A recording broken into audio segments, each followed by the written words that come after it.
Je vous ai dit de ne pas me contacter à ce sujet. Le pasteur Marcus murmura sévèrement à la porte de l'hôpital. Je ne vous ai pas contacté. C'est vous qui êtes venu ici. Serena tenait son nouveau-né de manière protectrice. Je fais une visite pastorale. Rien de plus. Alors rendez votre visite et partez. Nous n'avons pas besoin de vous. Marcus s'approcha pour voir clairement le visage du bébé. Les yeux clairs de Gabriel étaient exactement les mêmes que ceux de ses propres photos de bébé. Marcus sentit quelque chose se retourner dans son estomac, mais il se força à parler. Cela ne change rien. Je ne reconnaîtrai pas ce qui n'est pas à moi. Mais au fond de lui, pour la première fois, le doute envahissait son esprit. Avant de nous plonger dans l'histoire, laissez un commentaire ci-dessous et dites-nous d'où vous la regardez. C'est une histoire sur la vérité, les conséquences et la façon dont la vie nous enseigne des leçons que nous n'aurions jamais imaginées. Profitez bien de l'histoire. Les valeurs familiales commencent par la responsabilité personnelle. La voix du révérend Marcus Whitfield résonnait dans la méga-église, tandis que 3000 personnes hochaient la tête en signe d'approbation. À 45 ans, il imposait le respect depuis la chaire de la plus grande congrégation conservatrice d'Atlanta. Un homme doit honorer ses engagements. Un père doit protéger ses enfants. Ce ne sont pas des suggestions, ce sont des commandements de Dieu. La foule a éclaté en applaudissements. Marcus a souri en ajustant sa cravate coûteuse. 5 ans de veuvage n'avaient fait que renforcer son autorité. Sa maison était confortable, sa réputation irréprochable. Nous vivons à une époque où les gens abandonnent leurs devoirs, où ils fuient les conséquences. Mais pas ici, pas dans cette maison de Dieu. Nouveaux applaudissements.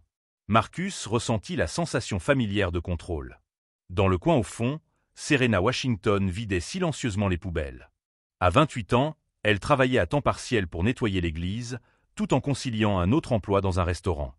Sa fille Zoé, âgée de 8 ans, l'attendait dans la salle des enfants, en train de faire ses devoirs.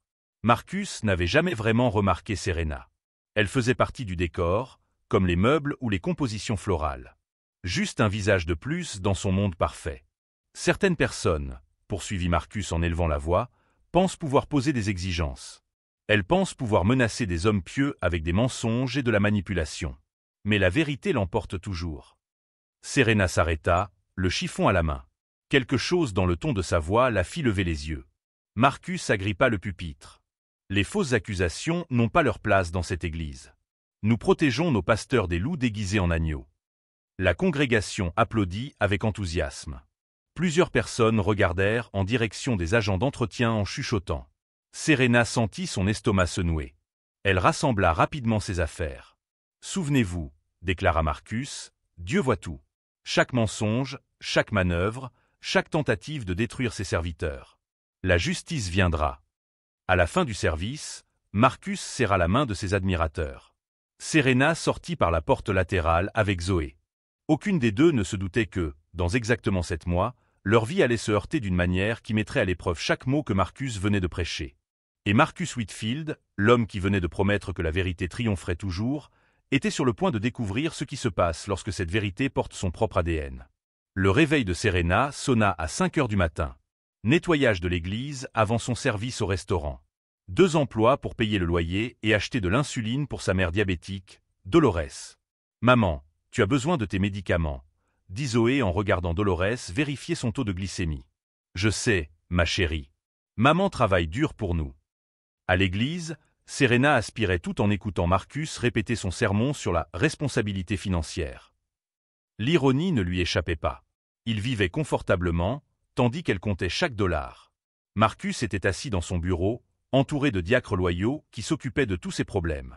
Thomas Mitchell, son trésorier, gérait l'argent. Frank Williams s'occupait des réclamations. David Cole s'occupait des relations avec les médias. Pasteur, le fonds pour la construction augmente bien, rapporta Thomas. 200 000 jusqu'à présent. Marcus acquiesça sans quitter ses notes des yeux. Les questions financières l'ennuyaient. C'était pour cela qu'il avait des gens pour s'en occuper. Son téléphone vibra. La voix de David Cole était tendue par la panique. « Marcus, nous avons un problème. Thomas a été arrêté ce matin. » « Quoi ? Le FBI a fait une descente chez lui. Ils disent qu'il a volé de l'argent à l'église. Il a utilisé de faux comptes. Tout le fonds de construction a disparu. » Marcus sentit son estomac se nouer. « Combien ? » Tout. 200 000 $. La pièce se mit à tourner. En tant que pasteur principal, Marcus pouvait être tenu responsable. Sa maison, sa réputation, tout était en jeu. La presse appelle, continua David. Ça va passer aux informations ce soir. Marcus raccrocha et resta les yeux fixés sur le mur. Sa vie parfaite s'écroulait. Dans le couloir, Serena entendit son téléphone tomber par terre. Elle n'avait jamais vu le pasteur si confiant avoir l'air effrayé. Pour la première fois, l'homme qui prêchait sur la providence divine était sur le point d'apprendre ce qu'était la véritable peur financière. Et la femme qui vivait cela tous les jours allait bientôt détenir la clé de son salut ou de sa destruction totale. La réunion d'urgence dura 6 heures. Marcus s'assit seul dans son bureau sombre à 23 heures, un verre de whisky à la main tremblante. « Vous risquez de tout perdre », lui dit l'avocat. « Votre maison, votre réputation, voire votre liberté, s'il découvre que vous étiez au courant de la disparition de l'argent. » Marcus ne s'était jamais senti aussi abattu. Le whisky brûlait, mais pas autant que la peur qui le consumait. La porte latérale s'ouvrit. Serena entra silencieusement, les clés tintant. « Oh, excusez-moi, pasteur. J'ai oublié les médicaments de ma mère dans l'armoire à fournitures. » Marcus leva les yeux, les larmes aux yeux. « Ce n'est pas grave. Entrez. » Serena ne l'avait jamais vu aussi vulnérable. Le puissant pasteur ressemblait à un enfant effrayé. « Ça va ? » ?»« Non. » Sa voix se brisa. « Tout s'écroule. Ils pensent que j'ai volé de l'argent. Je risque de perdre ma maison, mon église, tout. » Serena s'assit en face de lui. « J'ai été expulsé aujourd'hui. Nous avons 2 semaines pour trouver un autre endroit. » Ils se regardèrent, 2 personnes se noyant dans des océans différents. « Je me sens tellement seul, » murmura Marcus. « Moi aussi. » Quelque chose avait changé entre eux. Ce n'était ni de l'amour, ni de la romance, mais la reconnaissance d'une douleur partagée. 2 âmes brisées en quête de réconfort. Marcus s'approcha. Serena ne s'écarta pas. Ce qui s'est passé ensuite sur le canapé du bureau a duré moins de 20 minutes, mais cela allait changer 3 vies à jamais. Ensuite, ils sont restés assis en silence, abasourdis. « C'était une erreur », a murmuré Serena. « Oui », a acquiescé Marcus. « Cela ne doit plus jamais se reproduire. » Jamais. Ils se sont rhabillés rapidement, évitant tout contact visuel. Serena sortit la première, tenant les médicaments de sa mère. Marcus finit son whisky seul, sans savoir que dans 10 semaines, son plus gros problème ne serait pas le manque d'argent. Ce serait un test de grossesse positif. 2 mois et demi plus tard, Marcus ressentit un soulagement. Le scandale était terminé. Il a payé 50 000 $ en frais d'avocat et en amende, mais il a conservé sa réputation. L'Église lui a pardonné, qualifiant cela des « épreuves de foi ». Serena a attendu 3 semaines pour être sûre. Le test de grossesse était positif. Elle a passé des nuits blanches à réfléchir à la manière de lui annoncer la nouvelle. Marcus était en réunion avec 3 pasteurs d'autres églises lorsque Serena a frappé à la porte. « Pasteur, je dois vous parler. C'est urgent. Je suis occupé, Serena. S'il vous plaît. Juste 1 minute. » Marcus s'excusa et sortit. « Qu'y a-t-il ? » »« Je suis enceinte. » Elle murmura ces mots. Son visage pâlit, puis rougit. « C'est impossible. » »« Ce n'est pas impossible. C'est arrivé. » »« Vous mentez. » Sa voix était aiguë. « Sortez de mon bureau. »« Marcus, s'il vous plaît. Sortez. » Les autres pasteurs jetèrent un œil par la porte vitrée. Marcus esquissa un sourire et fit signe de la main. 2 heures plus tard, il retrouva Serena dans le parking. « Tiens. » Il lui tendit une enveloppe. 3 000 $. Ça réglera ce problème discrètement. Serena regarda l'intérieur de l'enveloppe, puis le regarda. « Ce n'est pas un problème. C'est un bébé. Ne sois pas stupide. Tu veux détruire mon ministère? Ma famille ici? Personne ne te croira plus tôt que moi. Je n'essaie pas de détruire quoi que ce soit. J'essaie de te dire que tu vas être père. Je ne suis pas père de quoi que ce soit avec toi. » Son regard était froid. « Si tu essaies de causer des problèmes, je m'assurerai que tout le monde sache quel genre de femme tu es vraiment. » Serena lui rendit l'enveloppe. « Garde ton argent. » Alors qu'elle s'éloignait, Marcus se sentit à nouveau puissant. Il avait géré la situation comme un leader. Il n'avait aucune idée qu'il venait d'échouer au plus grand test de sa vie. Marcus s'était convaincu qu'il était la victime. Serena l'avait pris dans un moment de faiblesse. Elle mentait probablement au sujet de sa grossesse pour obtenir de l'argent. Nous devons réduire les coûts, dit-il à Frank Williams. Laisse Serena partir. Problème budgétaire. Mais elle est fiable. Fais-le. Après avoir licencié Serena, Marcus s'entretint discrètement avec ses diacres les plus proches. Cette femme de ménage agit de manière étrange, dit-il avec prudence. Elle invente des histoires.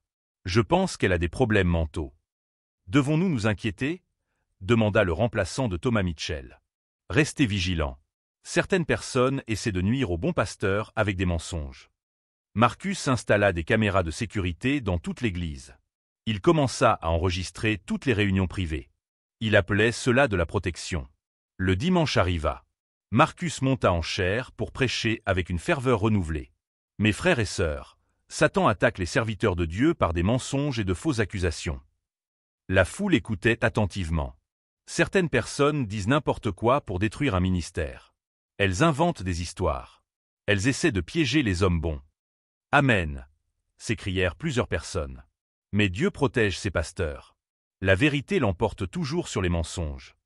À la maison, Serena s'assit sur le canapé, souffrant de nausées matinales. Elle alluma la retransmission télévisée de l'église. Marcus pointait directement la caméra. Les faux accusateurs seront démasqués. Dieu voit leur cœur malveillant. Serena caressa son ventre rond. L'homme qui l'avait prise dans ses bras cette nuit-là, qui avait pleuré parce qu'il se sentait seul, la traitait maintenant de malveillante à la télévision. Les femmes qui tentent de détruire les hommes de Dieu seront jugées. Serena éteignit la télévision. Elle regarda Zoé, qui faisait ses devoirs à côté d'elle. « Maman, pourquoi tu pleures ? » « Je suis juste fatigué, ma chérie. » Marcus termina son sermon en se sentant victorieux. Il s'était parfaitement protégé. Il ne se doutait pas que Dieu était sur le point de mettre à l'épreuve chaque mot qu'il venait de prononcer. Trouver du travail fut plus difficile que Serena ne l'avait prévu. La nouvelle qu'elle était problématique s'était répandue dans la communauté de l'Église.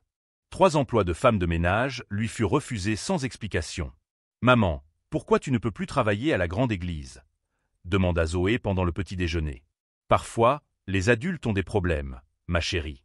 Mais tout ira bien. » La mère de Serena, Dolores, observait le ventre rond de sa fille avec des yeux compréhensifs. « Ce bébé est une bénédiction de Dieu, » murmura Dolores. « Peu importe comment il est arrivé. »« Je sais, maman. »« Tu es forte, Serena.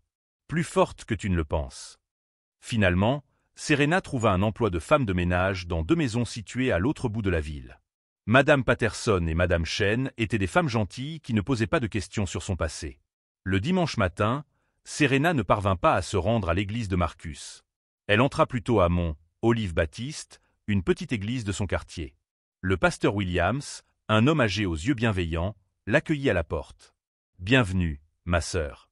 C'est la première fois que vous venez ici ? » « Oui, monsieur. » « Eh bien, vous faites désormais partie de la famille. » La congrégation était petite, mais chaleureuse.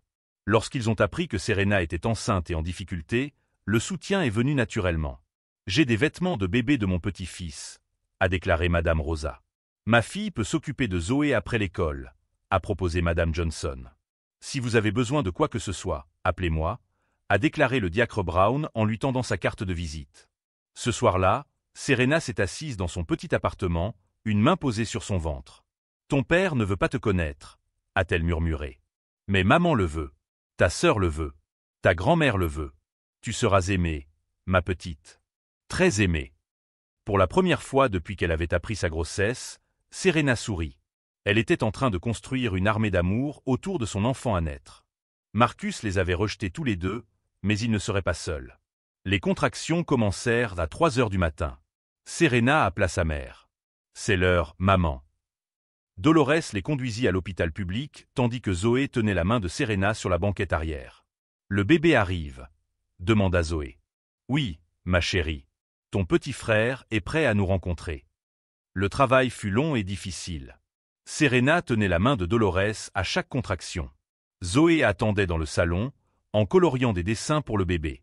Marcus était à 320 km de là, en retraite spirituelle avec d'autres pasteurs. Son téléphone portable était éteint. Il avait dit à tout le monde qu'il avait besoin de temps pour se concentrer sur la prière. À 19h43, Gabriel est né. Il pesait 3,6 kg, il était en bonne santé et parfait. Il est magnifique, a murmuré Dolores, les larmes aux yeux. Serena a pris son fils dans ses bras. Bonjour, Gabriel. Maman est là. Ta sœur est là. Ta grand-mère est là. Tu es très aimé. 3 jours plus tard, Marcus s'est présenté à la porte de l'hôpital. J'ai appris que tu avais accouché, a-t-il dit. J'ai pensé venir te rendre une visite pastorale. Serena connaissait la vérité. Il voulait voir Gabriel de ses propres yeux. Gabriel dormait paisiblement dans ses bras. Marcus regarda son petit visage, étudiant chaque trait. Le bébé avait les yeux clairs, pas foncés comme ceux de Serena et Zoé. Marcus sentit quelque chose se retourner dans son estomac. Il se pencha vers Serena et murmura « Je ne vais pas reconnaître quelque chose qui n'est pas à moi. N'essaie pas de me blesser à nouveau. » Serena tourna le visage vers le mur. Elle était trop fatiguée et blessée pour se disputer. Marcus sortit rapidement, mais l'image du visage de Gabriel resta gravée dans son esprit. Pour la première fois, le doute envahit son esprit. Marcus aurait dû se sentir soulagé. Le problème était résolu. Sa réputation était sauvée. Mais quelque chose avait changé. Debout à la chaire le dimanche matin, ses propres paroles lui semblaient vides de sens. « Dieu nous appelle à être des pères et des maris responsables », prêcha-t-il. Les mots sortaient de sa bouche, mais ils lui semblaient mensongers. Le soir, seul dans sa grande maison, Marcus ne parvenait pas à dormir. Il repensait à cette nuit dans son bureau, non pas à l'erreur qu'ils avaient commise, mais à la façon dont Serena semblait réelle. Si humaine. Il s'était senti moins seul cette nuit-là qu'il ne l'avait été depuis des années. Les rêves avaient commencé 2 semaines après la naissance de Gabriel. Dans ses rêves, Zoé apparaissait à la porte de sa chambre. « Pasteur Marcus, pourquoi ne voulez-vous pas être le père de mon frère ?» Il se réveillait en sueur, le cœur battant à tout rompre. Pour apaiser sa culpabilité, Marcus augmenta ses dons à des associations caritatives pour enfants. 5 000 $ à l'orphelinat local. 3 000 $ à un programme d'accueil familial. 10 000 $ à un hôpital pour enfants. Le pasteur a été très généreux ces derniers temps, remarqua sa secrétaire. Les sermons de Marcus sont devenus plus virulents. Certaines personnes abandonnent leurs devoirs, criait-il depuis la chaire. Elles fuient leurs responsabilités. Mais Dieu voit tout. Frank Williams s'est approché de lui après le service. Pasteur, tout va bien? Vous semblez contrarié ces derniers temps.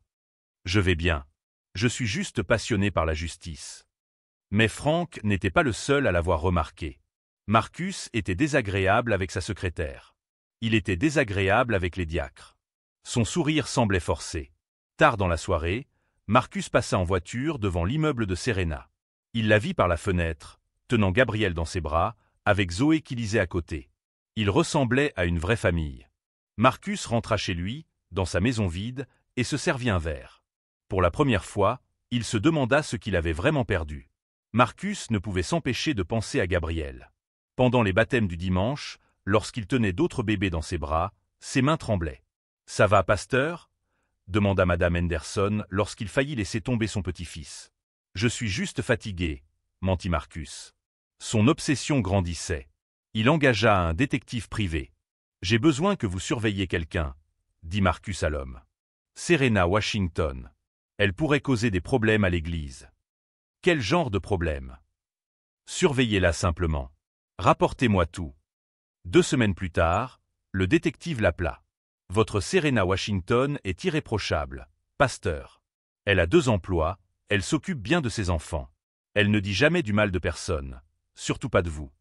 Marcus aurait dû être soulagé.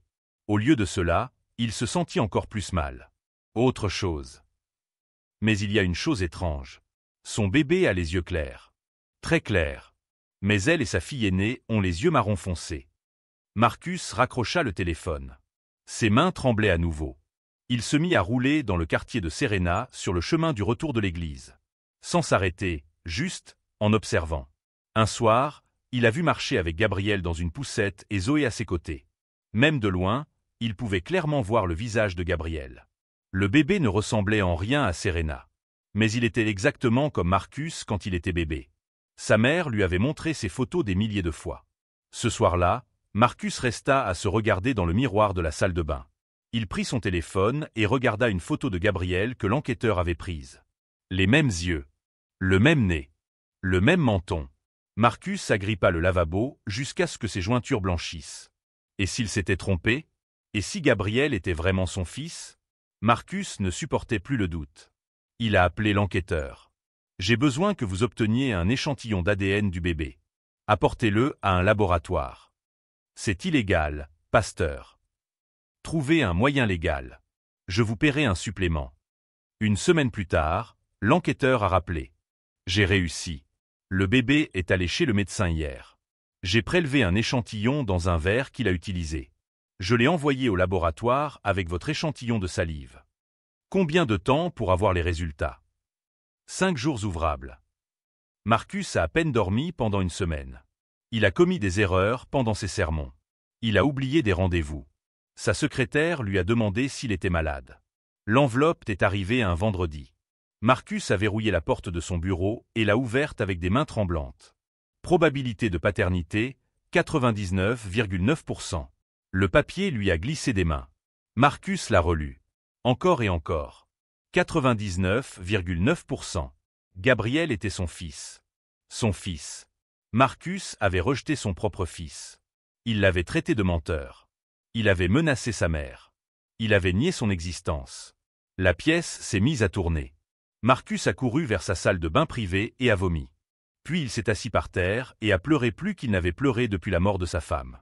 Pendant des heures, il est resté là, serrant les résultats du test ADN. Tous les mots cruels qu'il avait dits à Serena lui revinrent à l'esprit. Tous les sermons sur la responsabilité et la paternité. Tous les mensonges qu'il s'était racontés. Gabriel avait 4 mois. 4 mois de vie que Marcus avait perdus. 4 mois à nier son propre fils. L'homme qui prêchait la vérité vivait le plus grand mensonge de sa vie. Et maintenant, il devait faire face à ce qu'il avait fait. Marcus regarda le papier une fois de plus. 99,9% de certitude. Il n'y avait plus moyen de se cacher de la vérité. Marcus resta devant la porte de l'appartement de Serena pendant 10 minutes avant de frapper. Les résultats du test ADN étaient pliés dans sa main moite. Serena ouvrit la porte, Gabriel endormi dans ses bras. Ses yeux se durcirent lorsqu'elle vit Marcus. « Que veux-tu? J'ai fait le test. » Sa voix n'était qu'un murmure. Il tendit le papier. « Je sais que c'est mon fils. » Serena prit le document et le lut lentement.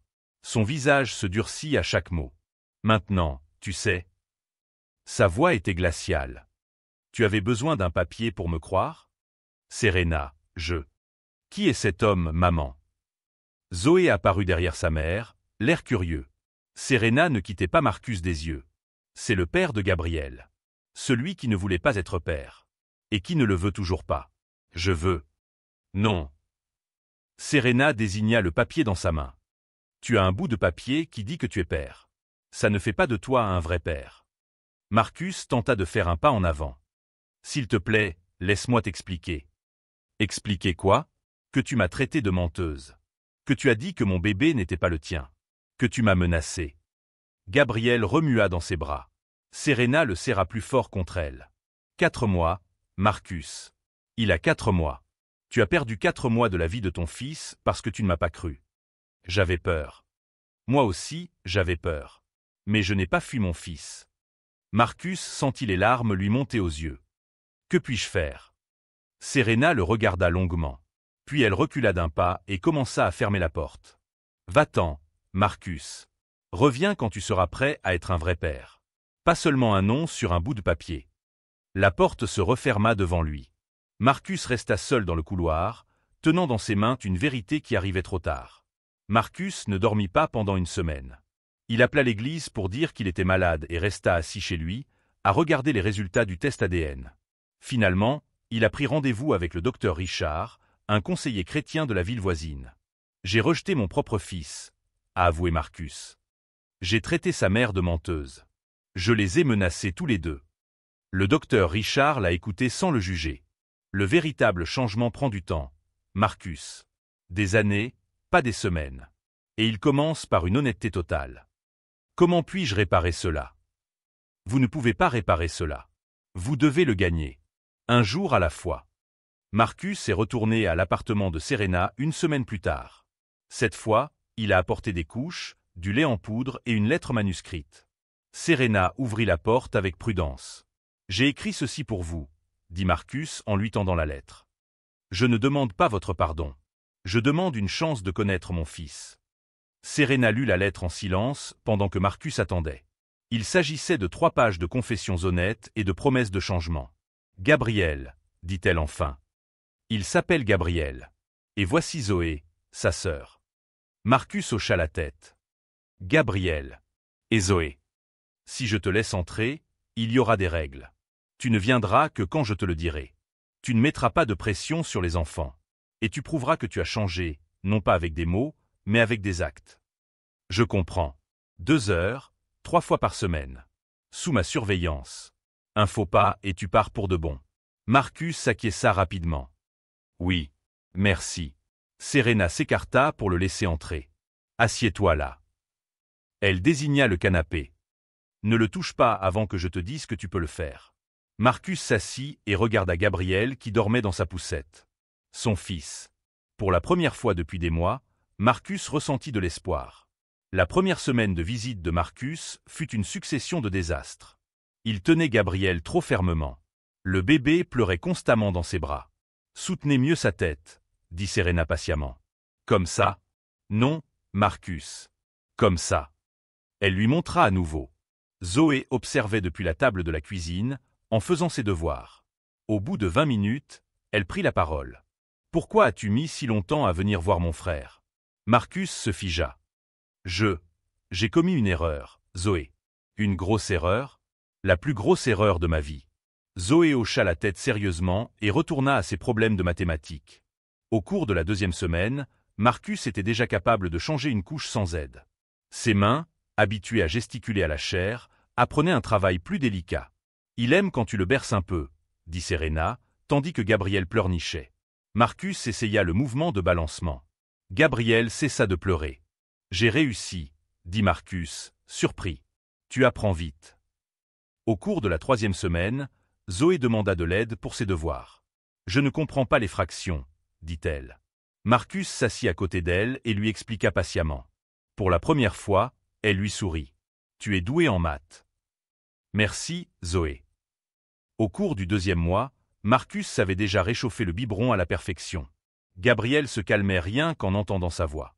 Dolores, qui avait été froide et méfiante, commença à l'appeler Marcus au lieu de cet homme. « Tu fais vraiment des efforts, » dit-elle un soir. « Oui, madame.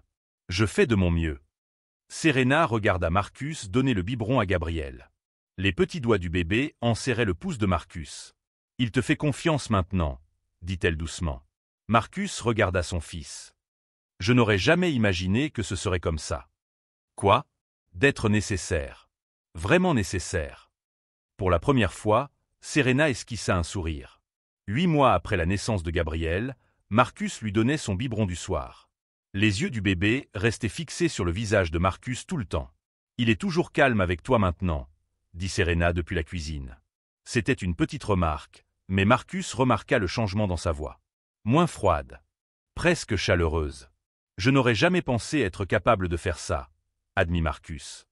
Être quelqu'un dont un enfant dépend. Serena s'assit à côté d'eux. « Tu apprends. »« J'ai pensé à quitter l'église, » dit Marcus à voix basse. Serena eut l'air surprise. « Vraiment ? Ma foi est en train de changer. Avant, je la pratiquais devant des foules. Maintenant, j'essaie de la vivre pour de vrai. » Gabriel finit son biberon et s'endormit dans les bras de Marcus. « Serena, je veux t'aider financièrement. Non pas parce que je dois le faire, mais parce que je le dois. En tant que père de Gabriel. Je n'ai pas besoin de ton argent coupable. Ce n'est pas de la culpabilité. C'est une responsabilité.